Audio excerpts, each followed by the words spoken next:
name is Laura Kane. I'm an assistant professor of philosophy at Worcester State University. The title of my presentation today is called Examining the Nuance of Social Reality, and this is a presentation for Social Ontology 2021.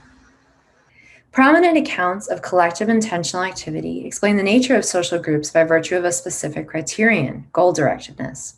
In doing so, these accounts offer little in the way of determining whether there are any differences among social groups. In this condensed presentation, I propose one part of a refined framework of collective intentional activity that can distinguish among social groups better than alternative accounts. I argue that social groups are distinguished by what we can expect from one another within different kinds of social groups. Specifically, that there is an important difference between reciprocity that is equivalent in performance and reciprocity that is equivalent in intention. Why should we care to distinguish among social groups? Well, practically speaking, we know that families, despite their not all being the same number, duration, or composition, are treated differently than congregations, corporations, and sports teams. For instance, the COVID-19 pandemic saw important economic stimulus initiatives delivered specifically to families to support caregiving responsibilities. Surprisingly, however, although families are treated differently than other groups, and our first cooperative activities in life typically occur in familial settings, social philosophers rarely use familial cooperation as a model of collective intentional activity. But because the family is our first group, it's crucial that we understand just what kind of group it is, how it differs from other groups, and why this difference matters.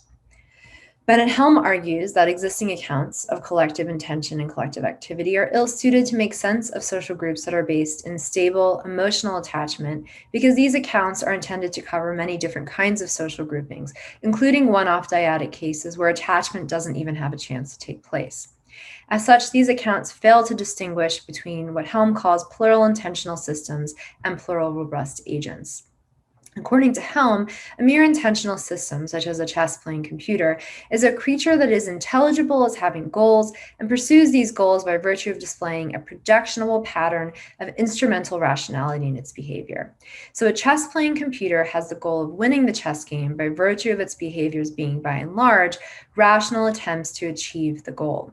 In this sense, a mere intentional system exhibits goal-directedness, but it does not pursue its goal because it finds the goal worth pursuing. So it's not, in this case, a subject of import. By contrast, a robust agent is a subject of import because it pursues goals that it finds worthy of pursuit, and so it doesn't pursue them merely for the sake of pursuing them. In this sense, the difference between goal-directedness and robust agency comes down to the emotional capacities of agents in virtue of which things are important to them. In exercising agency, robust agents are also exercising their emotional capacities. Helm argues that we can distinguish between goal-directedness and robust agency in groups along these lines.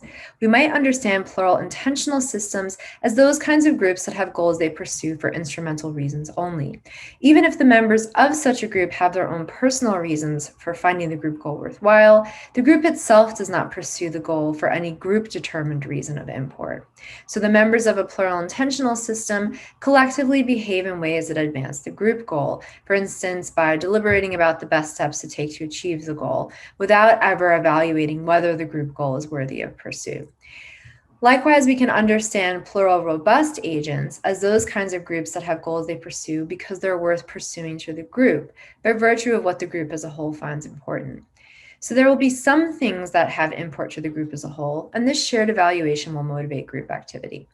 At the center of this distinction is the kind of goal that is pursued, an instrumental goal on the one hand, and a goal of import in which patterns of emotion play a role on the other, as well as the standing to demand associated with such goals. In mapping this distinction onto the social world, Helm argues that plural intentional systems are such things as ant colonies, packs of wolves, and committees. Here we might also add corporations, as well as any other group in which we would not expect the group as a whole to care about or find worthwhile the group goal beyond its mere instrumental appeal. For instance, consider a corporation, X Corp, that produces car batteries. Perhaps the founders of X Corp desired to produce a car battery that was sustainable and ecologically friendly, and therefore jointly committed to sustainability in all of its design and production practices. While individual members of the corporation may, on their own, find the company goal worthy of pursuit in itself, therefore not pursuing it for any instrumental reason, we would not expect all or even nearly all of the members of X Corp to find the company goal of import and worth pursuing in itself, nor would it be enforceable for any member for the corporation to demand of all members that they exhibit patterns of emotion such as joy, fear, frustration, and anticipation that are associated with finding the company goal worthy in itself.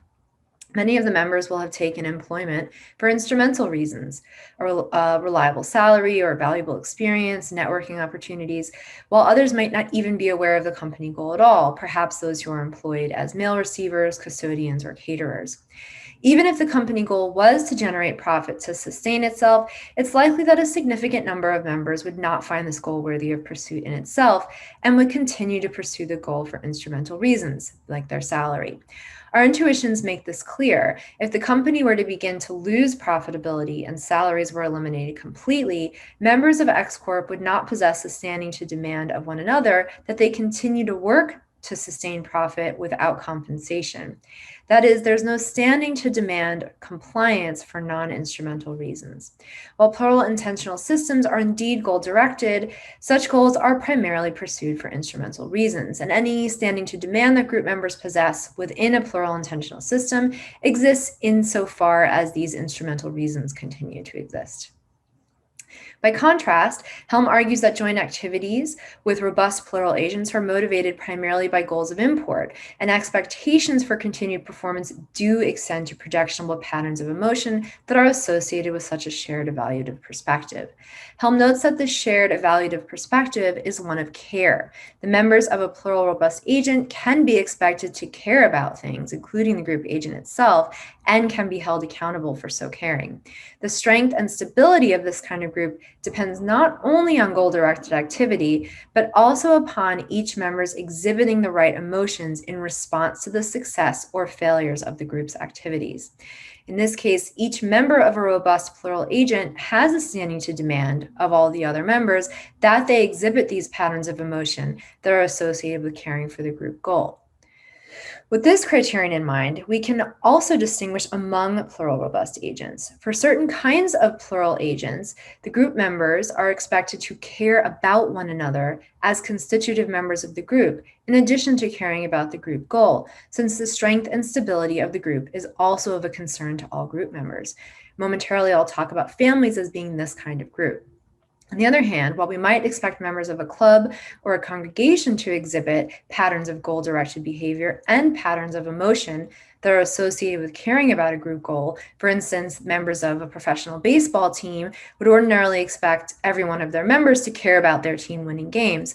We don't necessarily expect the members of these kinds of groups, congregations, sports teams, or clubs, to care about one another to the same degree, or even perhaps in the same way, that we expect members of families to care about one another. For instance, consider a stamp collecting club. In committing to club membership, club members collectively participate in goal-directed activities, like regularly attending club meetings, scouring the web for rare stamps, and they collectively exhibit patterns of emotion associated with caring about the club's goals, like expressing sadness or anger if a leaky roof ruins several stamp books on a member's shelf. And likewise, members of a club may rebuke those who fail to regularly attend meetings, or they might exclaim, "Hey, why aren't you happy with this rare stamp that Linda has found?" if a member doesn't exhibit these expected emotions. At the same time, it doesn't follow that members of the club would have a standing to expect one another to care about one another for their own sakes beyond the limits of club membership. So while I can rebuke Matthew for failing to exhibit excitement over Linda's rare stamp, I don't seem to have the same standing to rebuke him for failing to attend my dance recital or for not calling me on my birthday. This lack of standing is the upshot of the club's particular commitment. By committing to a goal that's distinct from interpersonal attachment, group members cannot be expected to care about or be cared about by one another beyond the group goal, despite how much they care about the group goal. So I suggest that the issue at hand here, what we can expect from one another within different social groups, is what serves to distinguish friends and family from these other kinds of social groups, even those that require patterns of exhibiting the right emotions in response to the successes or failures of the group's activities. Mere goal-directed accounts, and to a certain extent, Helm's account of plural robust agency, don't engage with normative questions about what we can expect from one another in different kinds of social groups. Specifically, there seems to be a nod to the notion of reciprocity in all these accounts, without a clear understanding of what that reciprocity entails. I argue that what we can expect from one another within different kinds of social groups is a matter of the kind of reciprocity that structures group members' interactions with one another. Specifically, that reciprocal activities can either be equivalent in performance or equivalent in intention. The distinction between equivalence in performance and equivalence in intention sets the relations and activities in familial social groups apart from other kinds of groups. In mere intentional systems, as well as in robust social groups, reciprocity entails equal exchange value in cooperative actions among participants. This equal exchange value is often measured through equivalence in performance, such that the value of each corresponding action performed is considered equivalent by some measurable standard of value. Two or more corresponding actions are considered reciprocal if the actions are quantitative and or qualitatively valued as such. For instance, a workshopping club where academics share their paper for feedback will measure reciprocity in terms of the quality, perhaps also the quantity of feedback received from group members on a workshop paper. A consistent lack of quality feedback from certain members may result in that member being rebuked, or that member may not receive quality feedback from other members when it's their turn to workshop a paper. We might also think about equivalence in performance as means for assessing how tasks and responsibilities are measured in committees and corporations, such as the case of coworkers collaborating on a project and measuring reciprocity in terms of each group member performing their assigned tasks to advance the project and may rebuke a member that does not perform equivalently. In each of these cases, reciprocity is fundamentally determined by evaluating the performance of some action and not only by considering the intention behind some action. The notion of reciprocity that requires equivalence in performance is rather restrictive then, as it attaches primarily to goal-directedness, where the acts that contribute to the group goal must actually be performed to be measured as equivalent. By contrast, measuring reciprocity in families cannot be done by assessing relative exchange value of performed actions or by keeping score over time to determine qualitative or quantitative equivalence. Instead, equivalence and intention is the measure of reciprocity within families where each family member intentionally contributes toward the shared goal of maintaining the well-being of the family and the family members, the family members and the family unit as a whole. This does not mean that individual family members must contribute carrying activities of equal exchange value to satisfy their obligations toward the group goal. Rather, it means that family members intentionally exhibit patterns of emotion associated with care for one another for their own sakes and not only care for the group goal. While caring for another member for their own sake can be distinct from the group goal, as we saw from the stamp collecting club example, in families, caring for another member for their own sake contributes to the group goal because the family relationship itself is the group goal. For instance, one who cares about a family member for the sake of the family as a whole might not sincerely care for their family member for their own sake. They may care only to keep peace in the family or to keep the family together if it's in danger of separating. In these kinds of cases, we might imagine that the family member acts in ways that are dismissive of desires, concerns, fears, and frustrations of other family members if they threaten familial well-being. So the concern for the family as a whole, for perhaps what we might call the idea of the family, takes priority over concern for the members of the family. By contrast, one who cares about family members for their own sakes does so knowing that the relationships themselves constitute the family.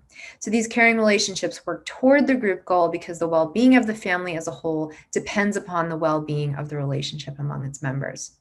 At the same time, because the family is a kind of robust social group, when family members do act toward the satisfaction of the group goal by actively caring for one another, they act intentionally to bring about some level of well-being in other family members for their own sake, which in turn contributes to the well-being of the family as a whole. What matters most is the intention behind a family member's actions, that it consists in patterns of emotion associated with care for other members for their own sake, and not just caring for the group goal.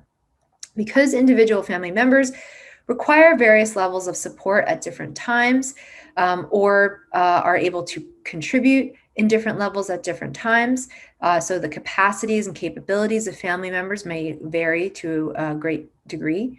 The actions performed by family members will likely differ, sometimes minimally, sometimes dramatically when they're compared. And despite these potentially significant variations, so long as each member intentionally acts to bring about the well-being of other family members to some degree, and this intention is known by other family members, each family member acts reciprocally through equivalence and intention. One might object here that very young children, as well as many of those who are cognitively impaired, are not able to participate in these kinds of activities. However, Amy Mullen argues that participants in such relationships need not possess the capacities required for critical reflection on one's own values or on alternative courses of action in order to reciprocate care. Instead, the capacities required involve only the ability to prefer some people and some kinds of relationships to others, the ability to recognize others as being in relationship with oneself, and the ability to respond emotionally. This means that very young children, as well as the cognitively impaired, are able to participate. Children reciprocate their parents' caring activities through forms of care such as smiling, cooing, displaying affection, sharing, and so on. And these contribute to the well-being of family members in intentionally equivalent ways that accord with the particular nature of each participant's character. And yet these cooperative contributions are intentionally motivated to bring about some degree of well-being for particular others, even if they're not equivalent in performance. The framework for distinguishing among social groups that I presented is able to pick out the family as a distinct kind of social group. When reciprocity is an important feature of many, if not all, small-scale social groups, reciprocity as equivalent and intention sets the family apart as distinct and furnishes our understanding of familial obligation with a guiding normative principle. Families are social groups in which family members collectively exhibit patterns of behavior associated with care and act in ways that bring about some level of well-being for one another. This framework also accords with intuitions we have about what we find valuable about familial relationships. The intimacy that consists in the relationship itself is distinct from co-working relations, relations with club members, and relations with team members. Thank you.